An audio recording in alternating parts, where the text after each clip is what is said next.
Aiñ Shoh Doh Masi na Assam Kaba Ktah Dei ke Jingkhaīi Masi she Bangladesh ong Bah Ernest Mawrie President ke BJP Meghalya.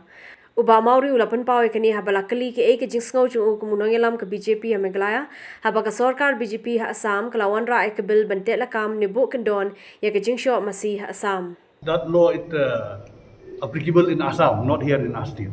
But don't you think it will affect the transportation and... No. No, it's not about transportation of cow through Assam. No, it will not affect.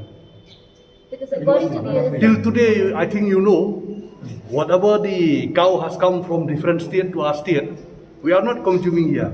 It went and supplied to Bangladesh. That's a fact.